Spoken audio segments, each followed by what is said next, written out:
पता है मैं कौन हूँ? भानगढ़ की राजकुमारी।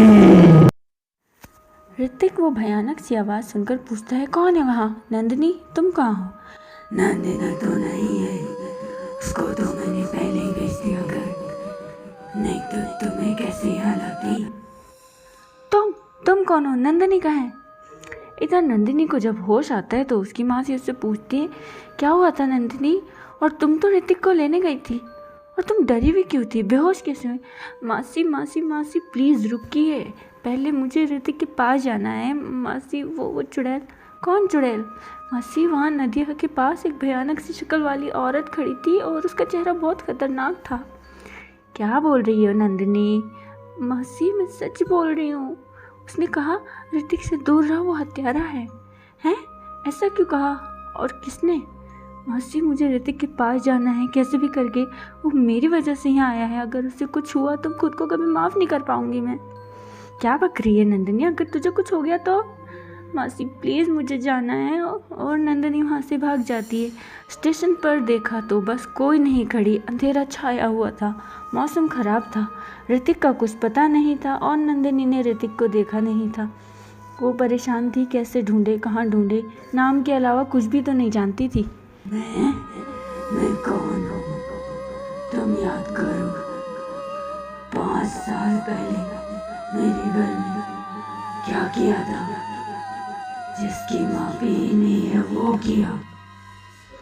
लेकिन मुझे तो कुछ याद ही नहीं है। गहरे अंधेरे में नंदिनी उसी जगह आती है जहाँ वो चुड़ैल उससे मिली थी और ढूंढते ढूंढते वो उस खंडर में पहुँच गई। ऋतिक! नंदिनी, नंदिनी बचाओ!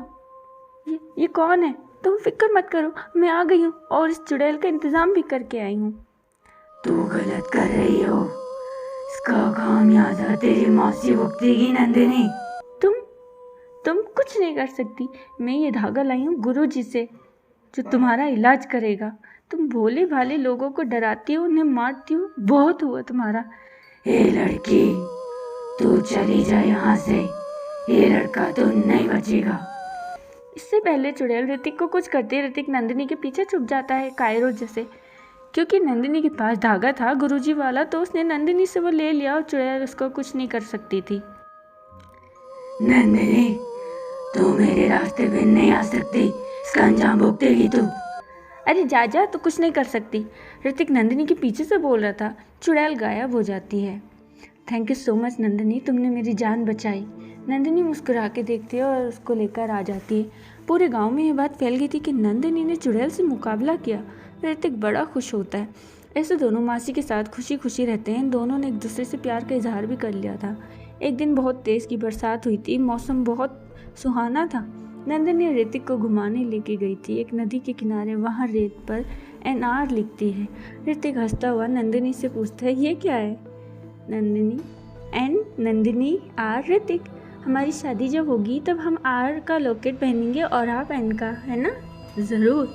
ऋतिक एक फेक से स्माइल देता है और नंदिनी को गले से लगाता है और देखते देखते अंधेरा होने लगता है। तारे निकल आए और चांदनी रात हो चली थी। और इसी चांदनी रात में ऋतिक और नंदिनी काबू नहीं कर पाए अपने जज्बातों को और एक दूसरे को हवाले कर दिया उस रात के। ऋतिक तो सोचकर ही यही आया था और उसकी मुराद पूरी हो गई थी। इधर ऋतिक के जाने का दिन भी आ गया था। उसी वक्त नंदिनी को पता चलता है कि वो प्रेग्नेंट है। ऋतिक, मैं तुम्हारे बच्चे की माँ बनने वाली हूँ। क्या? बच्चा? और अभी से? तुम पागल तो नहीं हो गई हो? क्या हुआ है ऋतिक? तुम्हें तो खुश होना चाहिए ना?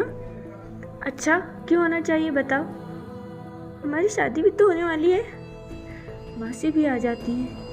क्या बेशरम बेहया नंदिनी, ये क्या किया तूने? तेरे लिए क्या कुछ नहीं किया मैंने और तूने ये सब किया। ऋतिक बेटा, अब तुम ही इसे बचा सकते हो। ब्याह कर ले जाओ, इस बदनामी से बचा लो इसे। शादी और इससे, गांव की गवार से? इसे क्या लगता है ये मुझे उस चुड़ैल से बचाकर मेरी पत्नी बन जाएगी? देखो, तुमने मुझे उससे पिशाचनी से बचाया और बदले में मैंने तुम्हें खुश किया। बात खत्म। नंदिनी ये बात सुनकर मानो उसका सब कुछ खत्म हो गया। उसका जी जा रहा था ज़मीन फटे और उसमें समा जाए। ओह बस, ये इमोशनल अत्याचार शुरू मत कर देना। ऋतिक बड़ी ठिठाई से बोलता है, ये लो कुछ पैसे और गिरा दो ये बच्चा। मुझे ना तो तुम में और ना इस बच्चे में कोई इंटरेस्ट है। तुम्हें क्या लगता है तुम जैसी गवार से मैं शादी करूँगा? अरे तुम इतनी भोली कैसे हो सकती हो नंदिनी? बेटा ऐसा मत बोलो, मेरी बेटी बर्बाद हो जाएगी। ओहो आंटी जी, अब आप नहीं प्लीज़। वेल बाय, मुझे लेट हो रहा है, जाना पड़ेगा। बाय नंदू। वैसे मज़ा आ गया। वो घटियापन की हर हरकत पार कर चुका था। नंदिनी से अब सहन नहीं हो रहा था। वो पास में पड़ी चाकू से अपनी कलाई काट लेती है। बिटिया ये क्या किया, कोई बचाओ। 1 मिनट मासी, मैं जा तो रही हूँ पर ऋतिक को ऐसे नहीं छोड़ूंगी। और वो उसी चाकू से ऋतिक के हाथ पर बंधे गुरु जी का धागा काट देती है। अब इसका इंसाफ वही पिशाचिनी करेगी जिससे मैंने इसे बचाया था। और नंदिनी की आंखें बंद हो जाती हैं। ऋतिक डर के मारे भागने लगता है पर इतनी जोर से जमीन पर गिरता है जैसे किसी ने ऊंचाई से गिराया हो। तूने फिर वही किया जिसका बदला मैं लेने आई थी। तूने फिर लड़की की जिंदगी बर्बाद की। ऋतिक, तेरा समय खत्म। नहीं मुझे छोड़ दो, मैं मरना नहीं चाहता। इसे मत छोड़िएगा पिशाचिनी जी, इसने मेरी बच्ची की जान ले ली। मैंने तेरी बेटी को समझाया था सुखिया, लेकिन उसने इसे मुझसे बचा लिया था। पर अब इससे कोई नहीं बचा सकता क्योंकि इसकी यही सजा है। ऋतिक, तेरे गुनाहों का घड़ा भर गया। तू मरने के लिए तैयार हो जा। नहीं मुझे जाने दो, मुझे जाने दो। कैसे जाने दो? 2 लड़कियों की जान ली है तूने। ये मैं बर्दाश्त नहीं करती। मेरा हिसाब यही कहता है कि तेरे जैसे हत्यारों को सिर्फ एक ही सजा, मौत की सजा। तेरे 5 दोस्तों में से 2 की गर्दन मेरे किले में है, तीसरी तेरी जाएगी। ऋतिक, तुम कौन हो? तुम्हें कैसे पता? मैं बाणगढ़ की राजकुमारी। मैं किसी लड़की के साथ गलत होते हुए नहीं देख सकती। मुझे माफ कर दो। तेरी माफी का समय गया। और इस तरह से भानगढ़ की राजकुमारी रत्नावती उसे इतनी बेदर्दी से मारती है, उसकी गर्दन के 4 टुकड़े कर देती है और ले जाती है किले में। नंदिनी अपनी सांसें खो चुकी थी और मासी अकेली रह गई थी। तभी कहते हैं किसी पे इतना अंधा विश्वास नहीं करना चाहिए।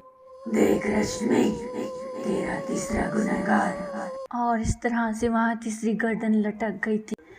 तो कहानियों के सफ़र में मेरे साथ जुड़े रहिए और देखते रहिए, सुनते रहिए मेरी कहानियाँ।